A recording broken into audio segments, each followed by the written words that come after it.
Alles begann mit der ersten Kiellegung im Jahr 2016. Die TCG Anadolu, oder mit vollem Namen das Schiff der Republik Türkei Anadolu, ist das größte und anspruchsvollste Fahrzeug, das die Türkei besitzt. Zumindest vorerst, denn die Produktion eines noch größeren Schiffes ist bereits geplant. Das ist jedoch vorerst nur ein motivierendes Ziel, denn die Konzeption, das Budget und der zeitliche Aufwand für den Bau eines Flugzeugträgers erfordern einen langen Prozess. Die Anadolu ist der größte Idealstift, der in der Türkei für eine einzige militärische Wissenschaftsplattform aufgebracht wurde. Doch sie sind es alle wert, denn wir wissen, dass nur etwa 12 Länder weltweit ein solches Schiff besitzen. Natürlich ist das nur eine Zahl, was bedeutet, dass nicht jedes Land über ein Schiff verfügt, das so fortschrittlich ist wie die Anadolu. Die Türkei geht entschlossen voran und zählt zu den Ländern, die sich auf dem Gebiet der LHD-Produktion spezialisiert haben, ähnlich wie die USA, Frankreich und China. Die Baukapazitäten der Anadolu wurden in den ersten Jahren durch Technologietransfer ermöglicht. Obwohl die Baukapazitäten der Anadolu in den ersten Jahren durch Technologietransfer ermöglicht wurden, kann die Türkei alle Arten von Technologien, die sie wünscht und entwickelt, auf diesem Schiff testen. Es gibt also keine politischen Einschränkungen in dieser Hinsicht. Die Türkei kann die Systeme und Elemente, mit denen sie zusammenarbeiten wird, entsprechend ihren Bedürfnissen weiterentwickeln. Das gesamte Design und die Entwicklungshoheit liegen in der Türkei. Kurz gesagt kann die Türkei auf dieser Plattform verschiedene Arten von Flugzeugen, Hubschraubern, Waffen, Software und Radaren testen. KZL Elmar und TB3 sind das beste Beispiel dafür. Wenn wir solche Privilegien hinzufügen, kann die Türkei in Bezug auf die Qualität unter den Ländern, die solche Schiffe besitzen, problemlos einen der vorderen Plätze einnehmen. Außerdem ist es nur der Anfang, ein solches Schiff zu besitzen. Dank des Geldes, der Arbeit und der Zeit, die in dieses Schiff investiert wurden, verfügt die Türkei nun über eine LHD-Produktionsinfrastruktur, die nur 5 oder 6 Länder weltweit besitzen. LHD steht für Landungshubschrauberdeck und bezeichnet eine Klasse von Schiffen. Das bedeutet, dass es sich bei solchen Schiffen im westlichen Kontext um Mehrzweckamphibien oder Angriffsschiffe handelt, auf denen Hubschrauber und einige Flugzeuge landen und starten können. Die Bedeutung, technologisch führend zu sein, ist enorm. Heute hat die Türkei der ganzen Welt den Titel des ersten Drohnenschiffs verliehen. Das heißt, sie hat nicht mehr den Status eines verfolgenden Landes im Verteidigungsbereich, sondern ist ein Land, das von anderen Ländern verfolgt wird. Denn zuvor gab es keine solche Bezeichnung, insbesondere für ein Drohnenschiff. Natürlich müssen sie viele Faktoren berücksichtigen, um diesen Status aufrechterhalten zu können. Um dies zum Beispiel durch Importe zu erreichen, benötigen sie nicht nur Reichtum an Öl, sondern auch Vision. Es muss kein Embargo gegen unser Land bestehen. Sie können also das Schiff und bewaffnete Drohnen erwerben und sagen, ich habe dieses Schiff zum Drohnenschiff erklärt. Aber wie gesagt, Vision und Glück sind erforderlich, und sie müssen auch die Zustimmung großer Länder einholen. Darüber hinaus ist es erforderlich, auch eine Genehmigung für den Import zu erhalten. Tatsächlich entstand dieses Thema für die Türkei als eine Art Notwendigkeit und neue Suche nach der F-35-Krise. In den letzten Jahren gab es einige Versuche mit unbemannten Luftfahrzeugen auf Flugzeugträgern der USA. Diese waren erfolgreich, aber bisher wurde kein Flugzeugträger oder LHD-Schiff mit solch einer Bezeichnung vorgestellt. Das heißt, es wurde nicht als Drohnenschiff vorgestellt. Dies ist auch psychologisch sehr wichtig. Wenn man dies mit dem positiven Image der türkischen Drohnen in den letzten Jahren kombiniert, wird dies wahrscheinlich in den kommenden Jahren viel Aufsehen erregen. Glauben Sie mir, die türkische Rüstungsindustrie wird nicht nur von ihren Nachbarn, sondern auch von Übersee sehr ernsthaft verfolgt. Sogar ein technologisch fortschrittliches Land wie Japan hat begonnen, Interesse an türkischen TB2-Drohnen zu zeigen und besuchte kürzlich die Baykar-Anlagen. Der Verkauf von Drohnen an Japan steht zur Debatte. Ja, die Anadolu wird es der Türkei ermöglichen, überseeische Operationen leichter durchzuführen und kann auch für humanitäre Zwecke eingesetzt werden. In Bezug auf die Reichweite kann sie überall auf der Welt eingesetzt werden, ihre Technologie ist ausreichend, insbesondere in 2 bis 3 Jahren wird dies deutlicher werden. Insbesondere wenn in 2 bis 3 Jahren die TB3, Xlema und Hürriyet auf dem Schiff im Einsatz sind, wird dies psychologische Auswirkungen auf andere Länder haben. Natürlich spreche ich nicht von Berichten, in denen behauptet wird, ein Land habe Angst oder ein anderes in Panik geraten. Aber solch ein hochentwickeltes Schiff und hochentwickelte Kampfdrohnen werden sicherlich demoralisierende Auswirkungen haben. Insbesondere wird erwartet, dass das unbemannte Kampfflugzeug Slayma im Jahr 2025 einsatzbereit sein wird. Was die Munition betrifft, verfügt die Türkei über eine große technologische Infrastruktur im Bereich Munition. Die Türkei ist in der Lage, Dutzende Arten von Munition herzustellen, darunter modernste Langstrecken-Marschflugkörper, Luft-Luft-Raketen und eine Vielzahl anderer Raketen. Wenn diese mit den neuen türkischen Kampfflugzeugen der nächsten Generation kombiniert werden und auf der Anadolu über weite Entfernungen eingesetzt werden, werden sowohl die psychologischen als auch die operativen Auswirkungen erheblich sein. Allerdings besteht nun die wichtigste Aufgabe darin, die Anadolu zu schützen. In den nahen Gewässern wird sie derzeit sehr gut unterstützt und es gibt kein Problem. Aber wenn es um Operationen in den Ozeanen und darüber hinaus geht, wird der Bedarf an modernen und leistungsstärkeren Fregatten zur Luftverteidigung, wie der TF-2000, erforderlich sein. Der Vertrag wurde bereits unterzeichnet. Es gibt sowohl positive als auch neutrale Entwicklungen in dieser Hinsicht. Es ist noch zu früh, um von negativen Entwicklungen zu sprechen. Das Positive betrifft vor allem die Fregatten der Istanbul-Klasse. Die Istanbul, das Vorzeigeschiff, befindet sich derzeit in den letzten Ausrüstungsphasen und ist fast bereit für die Indienststellung. Es wird erwartet, dass es in diesem Jahr in den Dienst gestellt wird. Voraussichtlich werden in der kommenden Zeit Schiffe der Istanbul-Klasse die Anadolu schützen. Wenn wir von Schiffen der Istanbul-Klasse sprechen, wurde auch mit dem Bau der anderen 3 Fregatten derselben Klasse begonnen. Diese werden zeitgleich von 3 privaten Werften in etwa 36 Monaten hergestellt. Dies mögen lange 3 Jahre sein, und vielleicht haben Sie damit recht. Man könnte sagen, dass China innerhalb weniger Monate ein Schiff bauen kann, aber die Türkei ist nicht China. Kein Land der Welt, einschließlich der USA, ist wie China. Die günstige Produktionsinfrastruktur und die Fähigkeit zur Nachahmung in China sind bewundernswert. Um in Bezug auf Industrie auf ein ähnliches Niveau wie China zu gelangen, wird noch viel Zeit benötigt. Ja, der Bau der Istanbul begann am 18. Januar 2017. Der gesamte Bauprozess und die Ausrüstung der Istanbul dauerten 6 Jahre. Die Auswirkungen der Pandemie spielten dabei eine Rolle.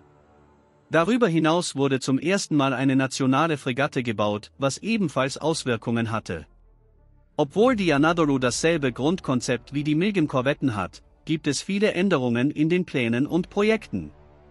Die Lieferung der Anadolu bedeutet nicht automatisch, dass das Schiff bereit ist, direkt in den Einsatz oder direkt auf lange Streckenmissionen zu gehen. Es müssen Hilfsschiffe bereit sein, es gibt Hilfssysteme und Hilfsflugzeuge. Außerdem können wir die U-Boote der Reichsklasse erwähnen. Die Einsatzbereitschaft von Slayma und Hürriyet sowie deren Verwendung auf diesem Schiff erfordert mindestens 2 weitere Jahre. Bisher ist KZL Elma 3-mal geflogen und wir werden bald beginnen, bewaffnete Testabschüsse zu sehen.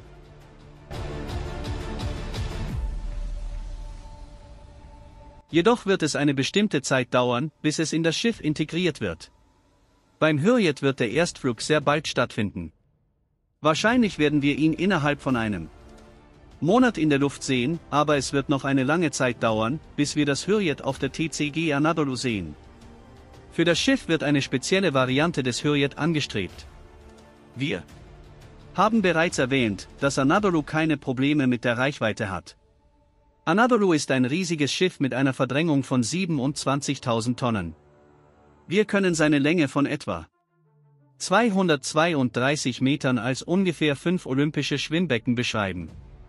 Das Schiff hat eine Breite von 32 Metern und eine Höhe von 58 Metern. Die Höhe des Schiffes ist ungefähr so hoch wie der Galaterturm mit einer Höhe von 63 Metern. Über 1200 Mitarbeiter werden an Bord des Anadolu-Schiffes tätig sein. Das Anadolu-Schiff verfügt über Eigenschaften, die es als Mehrzweckschiff auszeichnen. Es hat eine Kapazität von 13 Panzern und 27 Zah-Amphibiensturmpanzer. Anadolu kann 33 gepanzerte Fahrzeuge transportieren. Neben diesen werden 6 Mehrzweckhubschrauber, 4 Transporthubschrauber und 4 Landungsboote im Heckbereich des Schiffes vorhanden sein. Diese wurden getestet. Insbesondere Fahrzeuge ohne amphibische Fähigkeiten. Wie Panzer und gepanzerte Truppentransporter werden mit Hilfe dieser Landungsboote an Land gebracht. Anadolu wird nicht an Land gehen und sich selbst in Gefahr bringen. Neben der Herstellung von Zaha durch FNSS sei erwähnt, dass die Zahas aus diesem Pool heraus bis an Land schwimmen können. Diese amphibische Fähigkeit ist nach den USA weltweit nur in der Türkei vorhanden. Es gibt 3 Aufzüge auf dem Schiff. 2 davon sind für den Transport von Luftfahrzeugen vorgesehen. Unterhalb des Decks gibt es Hangars, in denen Hubschrauber und Flugzeuge untergebracht werden. Dank dieser Aufzüge können Fahrzeuge zur Start- und Landebahn transportiert werden. In diesen Hangars können auch Wartungsarbeiten an Luftfahrzeugen durchgeführt werden. Der andere erwähnte Aufzug ist für den Transport von Munition vorgesehen. Bei den Waffensystemen, der Software und den Radarsystemen, die auf der Anadolu zum Einsatz kommen, stehen nationale Systeme im Vordergrund. Natürlich ist das 20 mm Luftverteidigungssystem Phalanx importiert.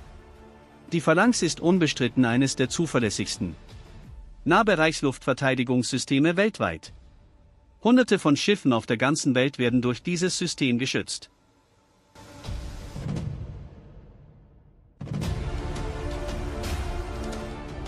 Es gibt viele Länder, in deren Inventar sie vorhanden sind. Genau wie heute einige Raketen sehr erfolgreich sind und die F-16 für die Türkei trotz ihrer Nichtherkunft aus der Türkei sehr wichtig ist, wird die TB2-Drohne heute auf dem Weltmarkt als führend angesehen und als die beste in Bezug auf Preis-Leistung gelobt.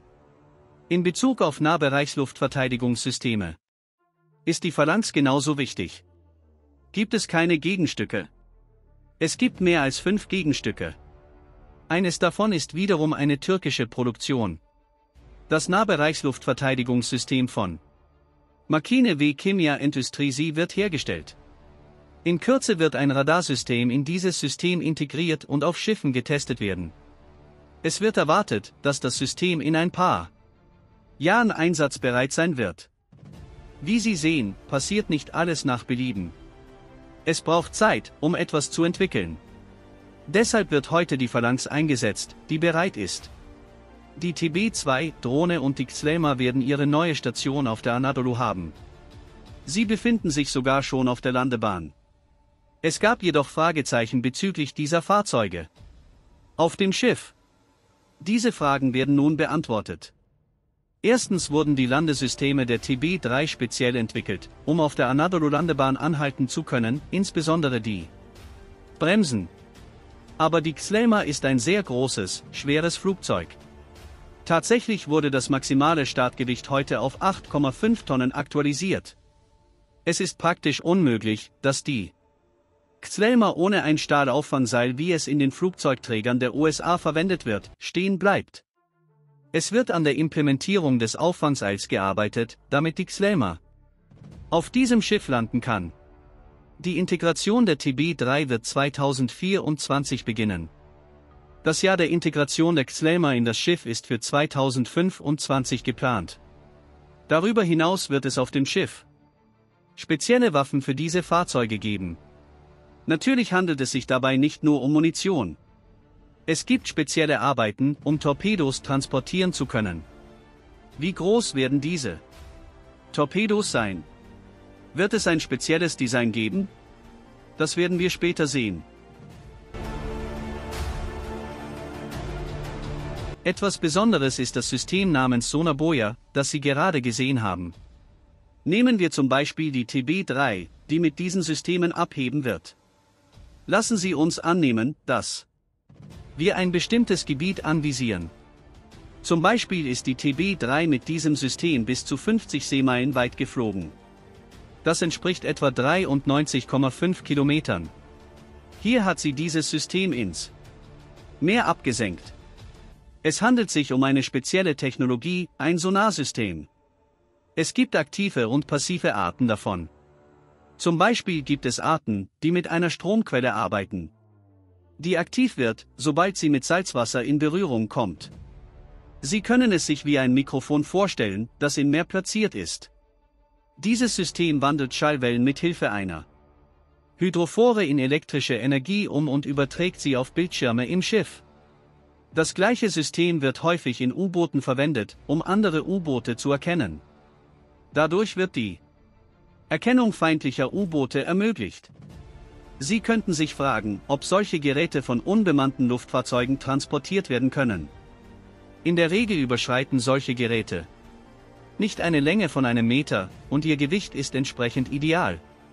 Kurz gesagt, die Verteidigung der Anadolu wird nicht nur ihrer eigenen Verteidigung überlassen. Das wäre auch nicht richtig. Kein LD oder Flugzeugträger auf der Welt geht allein. Solche Schiffe werden von vielen anderen Schiffen begleitet. Diese umfassen sowohl Überwasser- als auch Unterwasserfahrzeuge.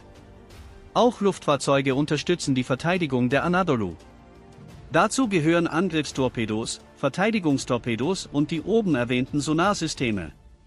Die Anadolu verfügt über eine Landebahn und die Fähigkeit, gleichzeitig 6 Hubschrauber zu landen oder abzuheben. Es wurden amerikanische Hubschrauber bevorzugt, zumindest vorerst. Der T-129 Angriffshubschrauber wurde nicht ausgewählt. Dies könnte wahrscheinlich mit Korrosion oder Fahrwerken im Zusammenhang mit dem Meerwasser erklärt werden. Insbesondere die A-1W oder Siha-Hubschrauber wurden speziell für den Einsatz im Meer und gegen die Auswirkungen von Salzwasser entwickelt. Sie werden häufig in der US Navy eingesetzt. Daher könnte eine Entscheidung in diese Richtung getroffen worden sein. Vielen Dank, dass Sie das Video bis zum Ende geschaut haben. Wenn Ihnen das Video gefallen hat, können Sie mich unterstützen, indem Sie meinen Kanal abonnieren und das Video liken. Bis zum nächsten Review-Video. Auf Wiedersehen.